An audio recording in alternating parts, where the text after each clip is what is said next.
Welcome to burning point. తెలంగాణలో BRS సంకట పరిస్థితిని ఎదుర్కొంటుంది. ఇటీవల వరకు కిక్కిరిసి ప్రయాణం చేసిన వారంతా ఒక్కొక్కరుగా కారు దిగిపోతున్నారు. అటు అభయహస్తం, ఇటు కమల వికాసం మధ్య కారు నలిగిపోతుంది.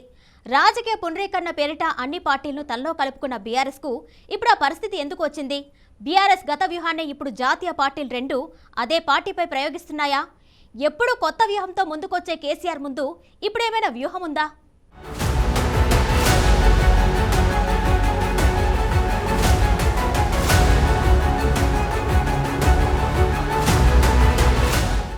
మూలిగే నక్కపై తాటిపండు పడ్డట్టు అసెంబ్లీ ఎన్నికల్లో పరాభవం తర్వాత ఇంకా కోలుకోని కారు పార్టీని పార్లమెంట్ ఎన్నికల ముందు జరుగుతున్న పరిణామాలు మరింత కుంగదీస్తున్నాయి. పార్టీ శ్రేణుల్లో జోష్ నింపేందుకు అధిష్టానం చేస్తున్న ప్రయత్నాలు ఎందుకని సఫలం కావడం లేదు? పార్లమెంట్ ఎన్నికల నాటికైన కార్ మెయిన్ ట్రాక్లోకి వస్తుందా?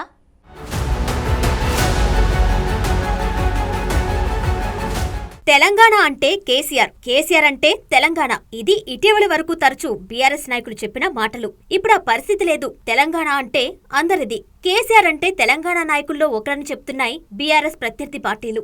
ఒకప్పుడు కేసీఆర్ ఏం మాట్లాడినా సంచలనమయ్యేది. ఇప్పుడు ఆయన ఏం మాట్లాడినా వివాదమవుతుంది. తన వ్యూహాలు ఎత్తుగడలతో ప్రత్యర్థి పార్టీలను, నాయకులను చిక్కుల్లో పడేసే కేసీఆర్ ఇప్పుడు తానే స్వయంగా చిక్కుల్లో పడుతున్నారు. చతికిల పడ్డ పార్టీని గాడిలో పెట్టేందుకు ఆయన చేస్తున్న ప్రయత్నాలు ఫలితాలివ్వడం లేదు. పార్లమెంట్ ఎన్నికల ముందు ఉద్యమ నాయకుడు చేయని ప్రయత్నమూ లేదు. కానీ ఇప్పుడు ఆయన మాట వినేందుకు నాయకులు సిద్ధంగా లేరు. ఎవరి దారు వారు చూసుకుంటున్నారు.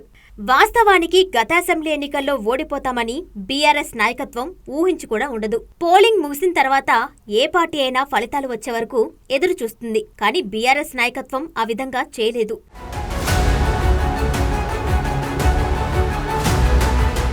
డిసెంబర్ 3వ తేదీన వచ్చే ఫలితాలు తమకు అనుకూలంగా ఉంటాయని భావించిన కేసీఆర్ ప్రభుత్వం 4వ తేదీ కేబినెట్ సమావేశం ఉంటుందని ప్రకటన జారీ చేసింది. అది ఎంతటి ఘోర తప్పిదమో వారికి తెలియంది కాదు. కానీ తెలంగాణలో కేసీఆర్ చెప్పిందే వేదంగా నడుస్తున్న రోజులుగా భావించి ఆ ప్రకటన చేశారు. వాస్తవంలో జరిగిందేంటంటే ఎన్నికల ఫలితాలు కాంగ్రెస్ పార్టీకి అనుకూలంగా వచ్చాయి. కేబినెట్ సమావేశానికి పెట్టుకున్న ముహూర్తం తేదీ రాకముందే సీఎం పదవికి రాజీనామా చేసి సొంత కారులో ఫామ్ హౌస్ కు వెళ్లిపోయారు ఉద్యమ నేత కేసీఆర్. ఒకవేళ బీఆర్ఎస్ అధికారంలోకి వచ్చినప్పటికీ ఫలితాలు ప్రకటించిన మరుసటి రోజే కేబినెట్ సమావేశం ఏర్పాటు చేయాల్సినంత ప్రాధాన్యత ఏముంటుందనే భావన అప్పట్లో సగటు తెలంగాణ ప్రజానీకం వ్యక్తం చేసింది.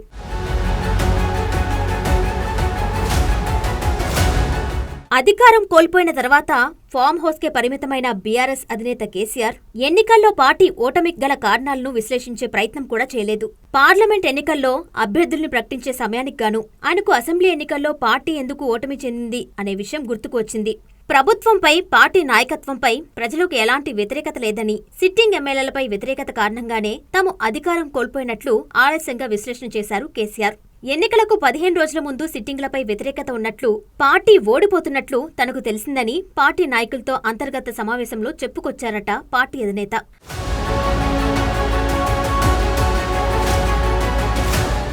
ఆయన చెప్పే మాట నిజమే అయితే సిట్టింగ్ల కారణంగా పార్టీ అధికారం కోల్పోతుందని తెలిసిన తర్వాత కేసీఆర్ చూస్తూ ఊరుకుంటారా?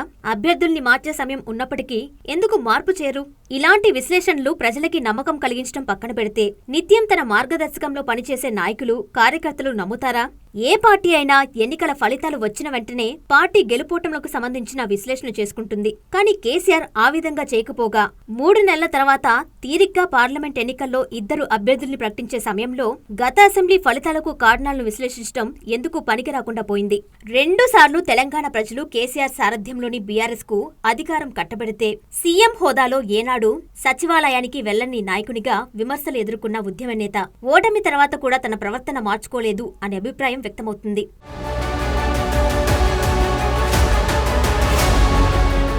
39 శాసనసభ స్థానాలతో తెలంగాణలో ప్రధాన ప్రతిపక్ష హోదా సంపాదించుకున్న బీఆర్ఎస్ కు శాసనసభ పక్ష నాయకునిగా కేసీఆర్ ఎంపికయ్యారు. అసెంబ్లీ సమావేశాలు జరిగినన్ని రోజుల్లో కనీసం ఒక్కరోజు కూడా బీఆర్ఎస్ శాసనసభ పక్ష నేతగా ఆయన సభకు వెళ్లిన దాఖలాలు లేవు.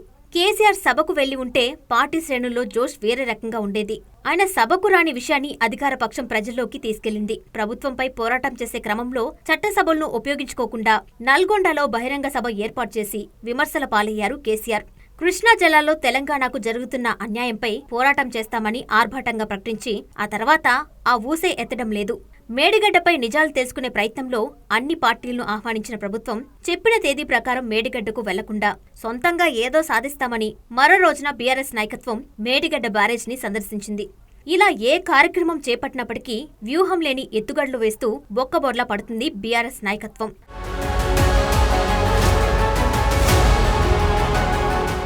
అందుకే ఆ పార్టీ శ్రేణుల్లో భరోసా కలగడం లేదు అనే అభిప్రాయం వ్యక్తమవుతుంది. కొత్తగా అధికారంలోకొచ్చిన కాంగ్రెస్ ప్రభుత్వంపై విమర్శలు చేసే క్రమంలోనూ బీఆర్ఎస్ తప్పటడుగు వేస్తుందన్న అభిప్రాయం కలుగుతుంది. 10 ఏళ్లు అధికారంలో ఉన్న పార్టీగా బీఆర్ఎస్ అధిష్టానానికి రాష్ట్ర ఆర్థిక పరిస్థితి ఇతరుల కంటే ఎక్కువగా తెలిసి ఉంటుంది. కానీ కాంగ్రెస్ పార్టీ అధికారంలోకి వచ్చిన వారం రోజులు కాకముందే విమర్శలు ఎక్కుపెట్టింది. నిజంగా కాంగ్రెస్ పార్టీ అధికారంలోకి వచ్చిన తర్వాత 6 గ్యారంటీలు గాని ఇతర పనులు గాని అమలు చేసే పరిస్థితి లేకపోతే కనీసం పార్లమెంట్ ఎన్నికల దాకా ఆగి ఉంటే ఎన్నికల్లో ప్రచారానికి పనికి వచ్చేది. పార్లమెంట్ ఎన్నికలు ముగిశాక కూడా స్థానిక సంస్థల ఎన్నికలు ఉంటాయి. ఆ సమయంలో అయినా ప్రభుత్వ వైఫల్యాలు ఏమైనా ఉంటే ప్రజలకు వివరించే అవకాశం ఉంటుంది. ప్రజా తీర్పు వచ్చిన వెంటనే ప్రభుత్వాన్ని విమర్శించడం అంటే ప్రజా తీర్పును గౌరవించడం ఎలా అవుతుంది అన్న చిన్న లాజిక్ ను కూడా బీఆర్ఎస్ నాయకత్వం మర్చిపోయినట్టుంది. అన్నిటికీ మించి కేసీఆర్ వ్యూహం గురించి తెలిసిన నాయకులు ఆయన వైఖరిపై నమ్మకంగా లేరు అనే అభిప్రాయం కలుగుతుంది. పార్టీ ఏర్పాటు చేసిన తర్వాత ఏ పదవులు ఆశించకుండా కేవలం తెలంగాణ సాధన కోసం పార్టీ అధినేత చెప్పిన విధంగా తలూపుతూ వచ్చిన నాయకులను కేసీఆర్ అధికారంలోకి వచ్చిన తర్వాత పక్కన పెట్టారు అన్న విమర్శలు ఎదుర్కొన్నారు. అదే సమయంలో ఉద్యమకారులపై దాడులు చేసిన వారికి ప్రభుత్వంలో కేసీఆర్ పెద్దపీట వేశారు అనే అపవాదు ఎదుర్కొన్నారు.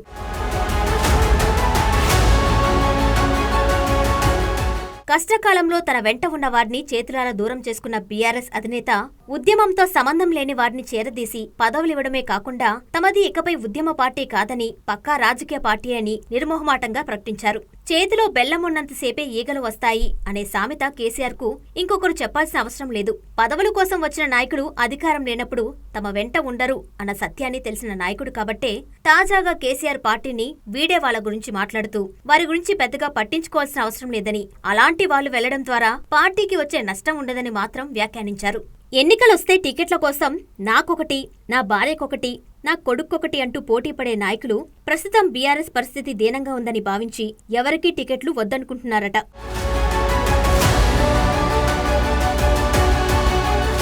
2019 పార్లమెంట్ ఎన్నికల్లో బీఆర్ఎస్ 9 స్థానాల్లో గెలవగా ఇటీవలి శాసనసభ ఎన్నికల్లో మెదక్ పార్లమెంట్ సభ్యుడు కొత్త ప్రభాకర్ రెడ్డి దుబ్బాక ఎమ్మెల్యేగా విజయం సాధించడంతో ఎంపీ పదవికి రాజీనామా చేశారు. ఇక పార్లమెంట్ ఎన్నికలు సమీపిస్తున్న తరుణంలో ఉన్న 8 మంది ఎంపీల్లో ఇప్పటికే 3 ఎంపీలు కారు దిగిపోయారు. పెద్దపల్లి పార్లమెంట్ సభ్యుడు వెంకటేష్ నేతకాని బీఆర్ఎస్ ను వీడి కాంగ్రెస్ పార్టీ తీర్థం పుచ్చుకోగా Zaheerabad sitting MP BB Patil, Nagarkurnool MP Ramulu కూడా పార్టీకి గుడ్ బై చెప్పి బీజేపీలో చేరారు.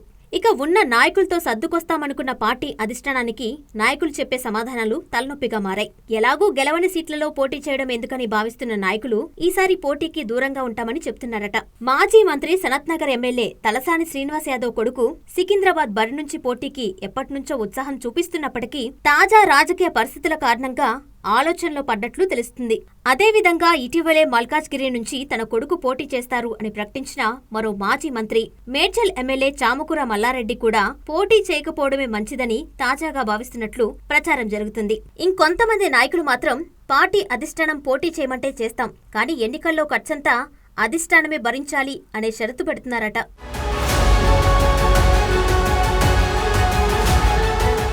ఒకవైపు కారు దిగుతున్న నాయకుల్ని కాపాడుకునే ప్రయత్నం చేస్తున్న బీఆర్ఎస్ అధిష్టానాన్ని మరోవైపు బీజేపీ, కాంగ్రెస్ పార్టీలు ఉక్కిరిబిక్కిరి చేస్తున్నాయి. బీఆర్ఎస్ అసంతృప్తుల్ని ఆకర్షించడమే లక్ష్యంగా ఆ 2 జాతీయ పార్టీలు చకచకా అడుగులు వేస్తున్నాయి. బీఆర్ఎస్ ను దెబ్బ కొట్టేందుకు కాంగ్రెస్, బీజేపీలు కేసీఆర్ వ్యూహాన్ని అమలు చేస్తున్నాయా? ఇప్పుడు ప్రధాన పోటీ 2 జాతీయ పార్టీల మధ్యనే ఉంటుందా?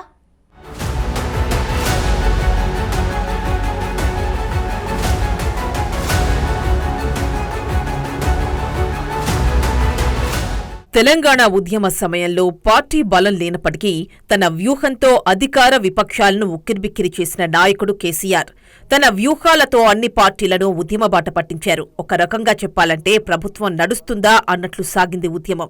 ఆ రోజుల్లో తెలంగాణ జేఏసీలో అన్ని రాజకీయ పార్టీలు, ప్రజా సంఘాలు, ఇతర సంస్థలు ఉన్నప్పటికీ కేసీఆర్ చెప్పిందే ఎజెండాగా నడిచింది. తన వ్యూహాలతో అప్పట్లో అధికార కాంగ్రెస్, ప్రతిపక్ష టీడీపీలను చావుదెబ్బ కొట్టారు ఉద్యమ నాయకులు. నాయకుడు. రాష్ట్రం ఏర్పాటైన తర్వాత 2014, 2018లో జరిగిన ఎన్నికల్లో బీఆర్ఎస్ ను తన వ్యూహాలతోనే అధికారంలోకి తీసుకొచ్చారు కేసీఆర్. రాజకీయ పునరేకీకరణ పేరుతో ఇతర పార్టీల ఉనికి లేకుండా చేశారు. టీడీపీ నాయకులను ఒక్కొక్కరిని తన పార్టీలో చేర్చుకుంటూ తెలంగాణలో ఆ పార్టీ ఆనవాళ్లు లేకుండా చేశారు. కేసీఆర్ వ్యవహారం నచ్చని నాయకులకు కూడా తప్పనిసరి పరిస్థితి కల్పించారు. కేసీఆర్ ను రాజకీయంగా విభేదించిన టీడీపీ నాయకుల్లో చాలా మంది చివరకు ఆయన పక్షాన చేరక తప్పలేదు. కొంతమంది మాత్రం ఇతర పార్టీల్లో చేరారు. టీడీపీని మాత్రమే కాదు, కాంగ్రెస్ పార్టీని కూడా కేసీఆర్ చావుదెబ్బ కొట్టారు.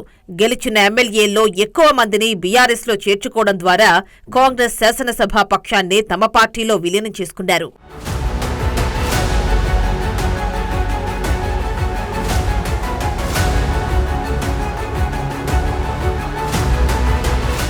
ప్రాంతీయ పార్టీగా కొనసాగుతూనే జాతీయ రాజకీయాల్లో అటు ఎన్డీఏలోనూ ఇటు యూపీఏలోనూ చేరకుండా రెండు కూటములకు సమాన దూరం పాటిస్తూ వచ్చాయి. సమాన దూరం పాటించడమే కాదు, దేశంలోని ఇతర ప్రాంతీయ పార్టీలతో కలిసి మూడో కూటమి ఏర్పాటు ప్రయత్నం చేశారు. కానీ అవేవీ పెద్దగా ఫలితం ఇవ్వలేదు.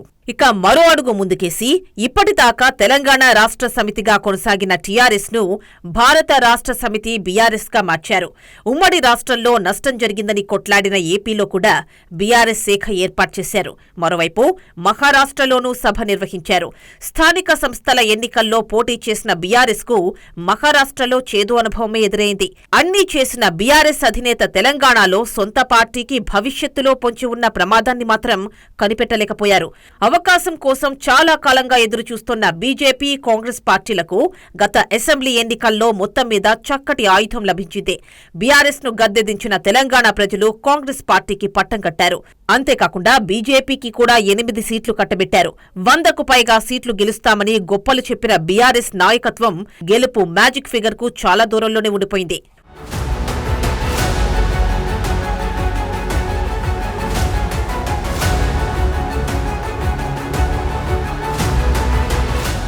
ఒక్కసారి అధికారం వస్తే కేసీఆర్ ఇతర పార్టీలను ఏ విధంగా బలహీనపరిచారో ఇతర పార్టీలు బీఆర్ఎస్ ను బలహీనపరుస్తున్నాయి. ఇప్పుడు అదే అధికారం కోల్పోవడంతో ఇతర పార్టీలు బీఆర్ఎస్ ను బలహీనపరుస్తున్నాయి. గెలుపోటములు సహజమని ఊకదంపుడు మాటలు చెప్పే ముందు నాయకులు నిఖార్సు రాజకీయాలు చేస్తే అధికారం పోయినప్పటికీ సొంత పార్టీ నాయకులు దూరం కాకుండా ఉండేవారు. కానీ ఇంతకాలం తన వెంట ఉన్న నాయకులంతా తన సొంత పార్టీ నాయకులు కారన్న విషయం బీఆర్ఎస్ కు ఆలస్యంగా బోధపడుతుంది. ఏ గూటి పక్షి ఆ గూటికే ఎగిరిపోయినట్లు అధికారం మాత్రమే కోరుకున్న నాయకులు బీఆర్ఎస్ అధికారంలో ఉన్నప్పుడు కేసీఆర్ చెంతకొచ్చారు. ఇప్పుడు కాంగ్రెస్, బీజేపీ పక్షాన చేరుతున్నారు. ఎవరి రాజకీయ ప్రయోజనాలు వారికి ముఖ్యం. సిద్ధాంతపరమైన రాజకీయాలు చేస్తే బీఆర్ఎస్ ఇప్పుడు ఇలాంటి పరిస్థితి ఎదుర్కొనే దుస్థితి వచ్చేది కాదనే అభిప్రాయం వ్యక్తమవుతోంది. అధికారంలో ఉన్నప్పుడు కేసీఆర్ అనుసరించిన వ్యూహాన్నే ఇప్పుడు అధికారంలో ఉన్న కాంగ్రెస్, బీజేపీలు అమలు చేస్తున్నాయన్న భావన కలుగుతోంది. అసెంబ్లీ ఎన్నికలకు, పార్లమెంట్ ఎన్నికలకు మధ్య సమయం కొన్ని నెలలు మాత్రమే. కానీ ఈ కొద్ది నెలల వ్యవధిలోనే బీఆర్ఎస్ చాలా నష్టపోవాల్సొస్తుంది.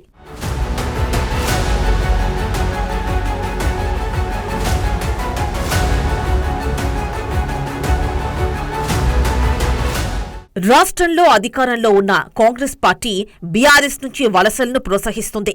రోజుకో నాయకుడు, పూటకో నాయకుడు చొప్పున బీఆర్ఎస్ ను వీడి కాంగ్రెస్ పార్టీ తీర్థం పుచ్చుకుంటున్నారు. అసెంబ్లీ ఎన్నికల్లో ఓటమి తర్వాత కూడా బీఆర్ఎస్ నాయకుల్లో చాలా మంది కేసీఆర్ పార్లమెంట్ ఎన్నికల నాటికి ఏదో ఒక వ్యూహం అమలు చేసి పార్టీని బలోపేతం చేస్తారని భావించారు. కానీ పరిస్థితి చూస్తుంటే ఎప్పుడెవరు పార్టీని వీడతారో అర్థం కావడం లేదు. కేసీఆర్ సొంత జిల్లాకు చెందిన 4 ఎమ్మెల్యేలు సీఎం రేవంత్ రెడ్డిని కలవడంతో మొదలైన ఈ ఊహాగానాలు ప్రస్తుతం భారీ సంఖ్యలో పార్టీని వీడటం వరకు చేరాయి. ఎమ్మెల్యే, ఎంపీ స్థాయి నాయకులు, స్థానిక సంస్థలకు ప్రాతినిధ్యం వహించిన నాయకులు కూడా బీఆర్ఎస్ ను వీడుతున్నారంటే కాంగ్రెస్, బీజేపీలో ఆ పార్టీని బలహీనపరిచేందుకు పక్కా వ్యూహాన్నే అమలు చేస్తున్నాయన్న అభిప్రాయం కలుగుతోంది. తెలంగాణలో తిరుగులేదని భావించిన పార్టీకి ప్రస్తుతం ఎన్నికల్లో పోటీ చేసే అభ్యర్థులను వెతుక్కోవాల్సిన పరిస్థితులు కల్పించాయి 2 జాతీయ పార్టీలు.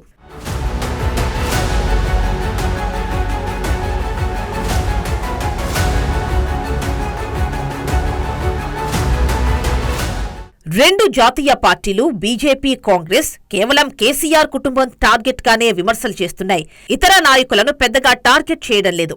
కేసీఆర్, కేటీఆర్, హరీష్ రావు, కవిత లక్ష్యంగా విమర్శలు చేస్తున్న బీజేపీ, కాంగ్రెస్ పార్టీలు బీఆర్ఎస్ నాయకత్వాన్ని ఆ పార్టీ శ్రేణులకు దూరం చేసే ఎత్తుగడ వేస్తున్నాయి. కాళేశ్వరం, ధరణి, నిరుద్యోగ సమస్య లాంటి వాటిపై విమర్శలు చేస్తోన్న ప్రత్యర్థి పార్టీలు బీఆర్ఎస్ నాయకత్వాన్ని మాత్రమే విమర్శిస్తూ పార్టీ శ్రేణులు నాయకత్వానికి దూరమయ్యేలా వ్యూహరచన చేస్తున్నాయి. తెలంగాణలో జరిగిన అభివృద్ధి అంతటికీ కేసీఆర్ మాత్రమే కారకుడన్న ప్రచారం అప్పట్లో చేయడంతో అభివృద్ధి పేరుతో చేసిన అవినీతి మొత్తానికి కేసీఆర్ కుటుంబం మాత్రమే బాధ్యతంటూ కాంగ్రెస్, బీజేపీలు తాజాగా ఆరోపణలు చేస్తున్నాయి. ఒకప్పుడు కేసీఆర్ కూడా పార్టీలోని ద్వితీయ స్థాయి నాయకులను ఆకర్షించేందుకు పార్టీ అధిష్టానంపై మాత్రమే విమర్శలు చేశారు. ప్రస్తుతం అదే విధానం అమలు చేస్తూ కాంగ్రెస్, బీజేపీలు బీఆర్ఎస్ నాయకులకు వలవేస్తున్నాయి.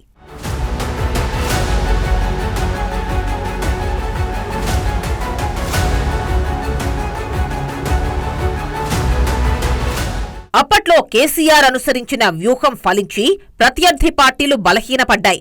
ఆయా పార్టీల్లోని నాయకులు బీఆర్ఎస్ లో చేరడంతో ఆ పార్టీ తిరుగులేని రాజకీయ శక్తిగా మారింది. ప్రస్తుతం కేసీఆర్ వ్యూహాన్నే బీజేపీ, కాంగ్రెస్ పార్టీలు అమలు చేస్తున్నాయి. బీఆర్ఎస్ నాయకత్వాన్ని మాత్రమే విమర్శిస్తూ ఆ పార్టీలోని ఇతర నాయకులను తమ పార్టీల్లోకి ఆకర్షిస్తున్నాయి. బీఆర్ఎస్ పార్టీ పట్ల, కేసీఆర్ కుటుంబం పట్ల ప్రస్తుతం తెలంగాణలో సానుకూలత లేదని భావిస్తోన్న ఆ పార్టీల్లోని నాయకుల్లో అధిక శాతం మంది బీఆర్ఎస్ ను వీడుతున్నారు. కేసీఆర్ నేర్పిన విద్యను కేసీఆర్కే అప్పజెబుతూ కాంగ్రెస్, బీజేపీలు తెలంగాణలో బలపడుతున్నాయి. ప్రత్యర్థి పార్టీలు అనుసరిస్తోన్న వ్యూహం అర్థం చేసుకున్న కేసీఆర్ ఇప్పుడు ఆ పార్టీలను విమర్శించే పరిస్థితిలో లేరు. ఒకవేళ తమ పార్టీని బలహీనపరిచేందుకు కాంగ్రెస్, బీజేపీలు కుట్ర చేస్తున్నాయని విమర్శిస్తే తాను గతంలో చేసిందేమిటనే ప్రశ్న వస్తుందనే భయం బీఆర్ఎస్ నాయకత్వాన్ని భయపెడుతోంది.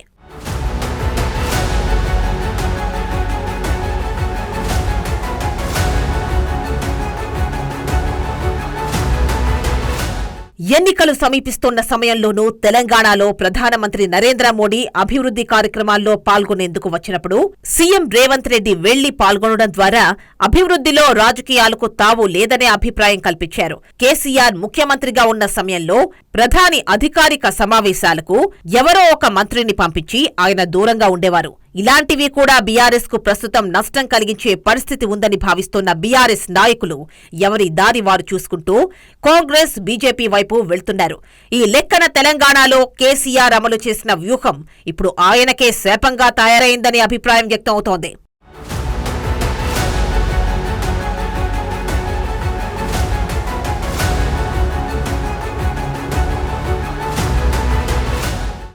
వ్యూహాల్నే నమ్ముకునే కేసీఆర్ పార్లమెంట్ ఎన్నికల వేళ కొత్త ఎత్తుగడ వేశారు. తన ప్రభుత్వంపై పోరాటం చేసిన ఆర్ఎస్ ప్రవీణ్ కుమార్తో వచ్చే పార్లమెంట్ ఎన్నికల్లో ప్రయోగం చేయాలని భావిస్తున్నారు. ఇటీవలి కాలంలో వేసే ప్రతి ఎత్తు చిత్తవుతున్న కేసీఆర్కు తాజా వ్యూహం కలిసి వస్తుందా? తెలంగాణ సమాజం ఆర్ఎస్ ప్రవీణ్ కుమార్ను ఏ విధంగా రిసీవ్ చేసుకుంటుంది?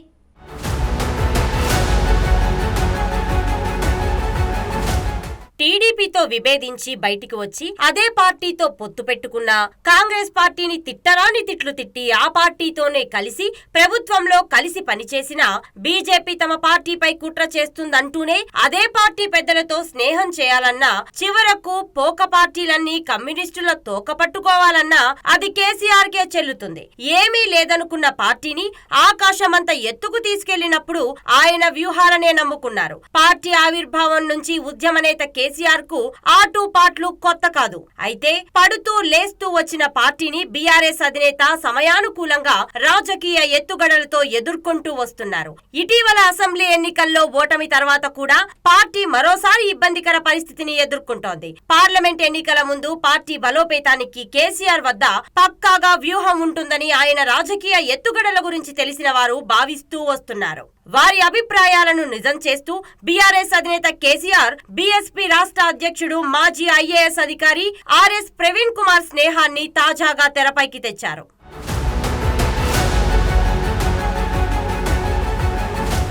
వాస్తవానికి ఆర్ఎస్ ప్రవీణ్ కుమార్ తెలంగాణ గురుకులాల సొసైటీ కార్యదర్శి పదవికి రాజీనామా చేసి రాజకీయాల్లోకి వచ్చిన సమయంలోనే ఆయనపై కొంతమంది విమర్శలు చేశారు. ఆర్ఎస్ ప్రవీణ్ కుమార్ కేసీఆర్ ప్రమేయంతోనే రాజకీయాల్లోకి వస్తున్నారనే అభిప్రాయం వ్యక్తమైంది. దళిత బంధు ఆశ చూపి ఆ వర్గాల ప్రజలకు తమ పార్టీ దూరమైనట్లు భావించిన బీఆర్ఎస్ అధినేత కేసీఆర్ ఆ వర్గం ఓట్లు ప్రత్యర్థి పార్టీకి వెళ్లకుండా చూడాలంటే ఆర్ఎస్ ప్రవీణ్ కుమార్ రాజకీయాలు చేయడమే మేలని భావించి ఆయనతో పోరాటం చేయించినట్లు అప్పట్లో అభిప్రాయం వ్యక్తమైంది. బీఎస్పీ జాతీయ అధ్యక్షురాలు మాజీ యూపీ ముఖ్యమంత్రి మాయావతి ఆధ్వర్యంలో ఆ పార్టీలో చేరిన ఆర్ఎస్ ప్రవీణ్ కుమార్ తెలంగాణ బీఎస్పీ అధ్యక్షునిగా బాధ్యతలు స్వీకరించారు. అనంతరం కేసీఆర్ ప్రభుత్వం పైన ఆయన చేయని పోరాటం లేదు. దళితులకు కేసీఆర్ ప్రభుత్వం తీరని అన్యాయం చేస్తుందని, నిరుద్యోగుల జీవితాలతో ఆటలాడుతుందని ఇతర ప్రధాన రాజకీయ పార్టీల కంటే ఎక్కువగా నిరుద్యోగుల పక్షాన పోరాటం చేశారు. గత అసెంబ్లీ ఎన్నికల్లో బీఎస్పీ తెలంగాణ వ్యాప్తంగా పోటీ చేసింది. కానీ ఆశించిన ఫలితాలు రాబట్టలేకపోయింది.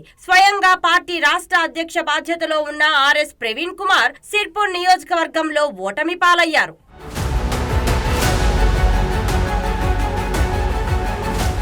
ఎన్నికల తర్వాత కూడా బీఎస్పీ రాష్ట్ర అధ్యక్షుడు ఆర్ఎస్ ప్రవీణ్ కుమార్ బీఆర్ఎస్ అధినేత కేసీఆర్ తో తరచూ సమావేశం అవుతున్నట్లు ప్రచారం జరిగింది. ఆ ప్రచారాన్ని నిజం చేస్తూ తాజాగా ఆయన మాజీ ముఖ్యమంత్రి కేసీఆర్ తో హైదరాబాద్ లోని ఆయన నివాసంలో సమావేశమయ్యారు. సుమారు 2 గంటల పాటు సాగిన సమావేశంలో బీఆర్ఎస్ పార్టీకి చెందిన మాజీ మంత్రులు టి హరీష్ రావు, వేముల ప్రశాంత్ రెడ్డి, బీఎస్పీ ప్రతినిధి బృందం పాల్గొన్నారు. తాజాగా రాష్ట్ర రాజకీయాలపై చర్చించిన కేసీఆర్ ఆర్ఎస్ ప్రవీణ్ కుమార్ వచ్చే ఎన్నికల్లో 2 పార్టీల మధ్య పొత్తుల విషయం కూడా చర్చించారు. బీఆర్ఎస్ నుంచి సిట్టింగ్ పార్లమెంట్ సభ్యులు పార్టీని వీడుతున్న సమయంలో వీరిద్దరి భేటీ ప్రాధాన్యత సంతరించుకుంది. నాగర్ కర్నూల్ సిట్టింగ్ ఎంపీ రాములు కూడా ఇటీవలే బీఆర్ఎస్ ను వీడి బీజేపీలో చేరారు. నాగర్ కర్నూల్ లోక్సభ స్థానం నుంచి తన కొడుకును పోటీ చేయించాలని భావించిన సిట్టింగ్ ఎంపీ రాములు ఆ మేరకు బీజేపీ తరపున నాగర్ కర్నూల్ నుంచి తన కొడుకు అభ్యర్థిత్వాన్ని ఖరారు చేయించుకున్నారు. అయితే ఇదే స్థానం నుంచి బీఎస్పీ రాష్ట్ర అధ్యక్షుడు ఆర్ఎస్ ప్రవీణ్ కుమార్ కొంతకాలంగా పోటీకి ఆసక్తి చూపుతున్నారు.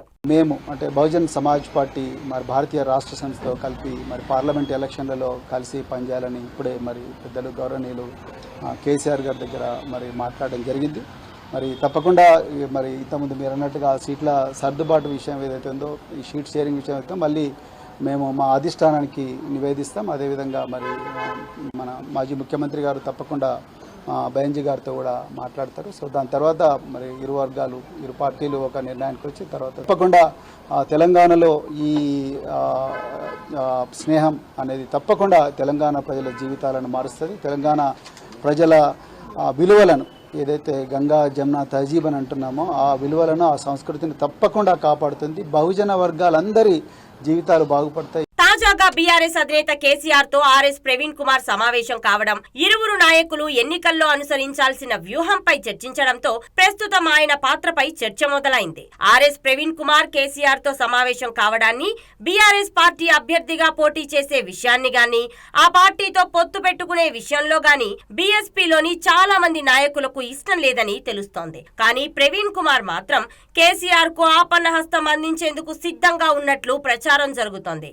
ఇప్పటిదాకా ఒకెత్తు, ఇప్పటి నుంచి మరో ఎత్తు అన్నట్లుగా తాజాగా కేసీఆర్ వేసిన పాచిక ప్రత్యర్థి పార్టీలను ఉక్కిరిబిక్కిరి చేస్తుందా, లేక ఆ విషయాన్ని ప్రత్యర్థి పార్టీలు లైటుగా తీసుకుంటాయా అనే విషయం త్వరలోనే తేలనుంది. కానీ బయట తెలంగాణ సమాజంలో ఆయనపై ఉన్న ఇమేజ్ ని ప్రస్తుతం ఆయన తీసుకున్న నిర్ణయం దెబ్బతీస్తుందనే అభిప్రాయం వ్యక్తమవుతోంది. ప్రవీణ్ కుమార్ బీఆర్ఎస్ అభ్యర్థిగా పోటీ చేసిన, పొత్తులో భాగంగా సీటును బీఎస్పీకే కేటాయించిన బీఆర్ఎస్ కు ప్రత్యేకంగా వచ్చే నష్టమేమీ ఉండదనే అభిప్రాయం వ్యక్తమవుతోంది. తెలంగాణ రాష్ట్రంలో బీఆర్ఎస్ బీఎస్పీ కలిసి పనిచేయాలని చెప్పి నిర్ణయించుకున్నాం. సిద్ధాంతపరంగా అనేక విషయాలలో సామీప్యత ఉంది. మేము అమలు చేసినటువంటి దళిత బంధు కానీ, దళిత సంక్షేమానికి ఇచ్చినటువంటిది కానీ, రెసిడెన్షియల్ పాఠశాలలు కానీ ఇంకా చాలా విషయాలలో బలహీనల గురించి, వీకర్ సెక్షన్ గురించి పనిచేసిన చరిత్ర ఉంది. కాబట్టి దాన్ని అనుసరించుకొని ఒక ప్రతిపాదన వస్తే ఇద్దరం కలిసి చర్చించడం నేను ప్రవీణ్ గారు, వారి హైకమాండ్ కూడా మాట్లాడింది. అక్కడి నుంచి వారి అనుమతి తీసుకొని మేము చర్చలు చేసిన తర్వాత కలిసి పనిచేయాలని చెప్పి స్థూలంగా ఒక నిర్ణయానికి వచ్చింది. తెలంగాణ తెలంగాణలో ప్రస్తుతం పార్టీ పట్ల ప్రజల్లో సానుకూలత లేని కారణంగానే చాలా మంది నాయకులు పార్టీని వీడుతున్నారని భావిస్తున్న బీఆర్ఎస్ బీఎస్పీతో కలిసి పోటీ చేస్తే తమకు అదనపు బలమే అవుతుందని భావిస్తున్నట్లు సమాచారం. ప్రజల్లో సానుకూలత లేని పార్టీతో కలిసి ప్రయాణం చేయడం ద్వారా ప్రవీణ్ కుమార్ కు వచ్చే ప్రయోజనాలపైనే ప్రస్తుతం తెలంగాణలో చర్చ జరుగుతోంది. బీఆర్ఎస్ అధినేత వేసిన పాచికగానే ఆర్ఎస్ ప్రవీణ్ కుమార్ ను చూస్తున్న కొంతమంది బహిరంగంగా కలవడం ఆయనకు భారీ డ్యామేజ్ ని తెస్తుందని అభిప్రాయపడుతున్నారు.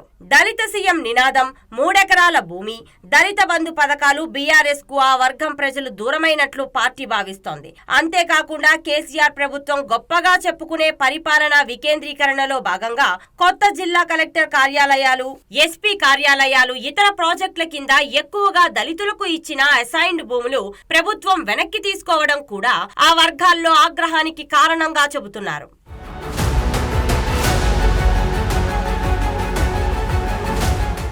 ఎప్పటికప్పుడు ఎత్తుగడలు వేస్తూ వ్యూహాలను నమ్ముకునే కేసీఆర్ రాజకీయ జీవితంలో కొన్ని ఆయన్ను ఉన్నత స్థానాలకు తీసుకెళ్లాయి, మరికొన్ని ఇబ్బందులకు గురిచేశాయి. ప్రస్తుతం పార్లమెంట్ ఎన్నికల ముందు పార్టీ పరిస్థితి దయనీయ స్థితిలో ఉన్న తరుణంలో బీఆర్ఎస్ అధినేత వేస్తున్న పాచిక ఆర్ఎస్ ప్రవీణ్ కుమార్ తోనే ఆగిపోతుందా?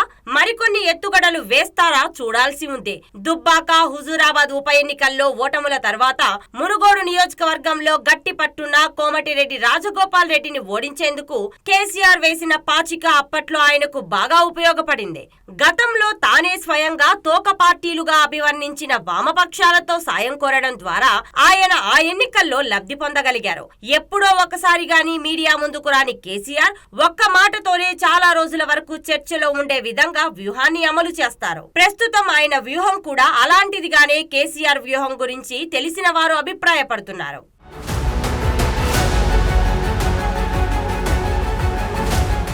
ఆర్ఎస్ ప్రవీణ్ కుమార్ ను బీఆర్ఎస్ అభ్యర్థిగా ప్రకటించడం ద్వారా గాని, లేక బీఎస్పీతో పొత్తులో భాగంగా ఒక స్థానాన్ని ప్రవీణ్ కుమార్ కు వదిలివేయడం ద్వారా గాని కొత్తగా బీఆర్ఎస్ కు వచ్చే నష్టమేమీ ఉండదు. కానీ ప్రస్తుతం పోటీ బీజేపీ, కాంగ్రెస్ పార్టీల మధ్యనే ఉంటుందన్న చర్చను కొంతకాలం బీఆర్ఎస్ పక్కకు నెట్టే పరిస్థితి మాత్రం కనిపిస్తోంది. ప్రస్తుత పరిణామాల నేపథ్యంలో కొన్ని రోజుల వరకు చర్చంతా ప్రవీణ్ కుమార్ చుట్టూ తిరుగుతోంది. ప్రత్యర్థి పార్టీలకు అనుకూలంగా సాగుతున్న చర్చను మాత్రం బీఆర్ఎస్ అధినేత కొంతకాలమైనా తన వ్యూహంతో అడ్డుకోగలిగారని చెప్పవచ్చు. కేసీఆర్ వద్ద ఉన్న అసలు వ్యూహం ఏమిటి? అది ఆయన నాయకత్వాన్ని, ఆయన నాయకత్వంలోని పార్టీని ప్రజలకు ఏ విధంగా చేరువ చేస్తుందనే విషయం తేలాలంటే మరింత కాలం వేచి చూడాల్సిందే.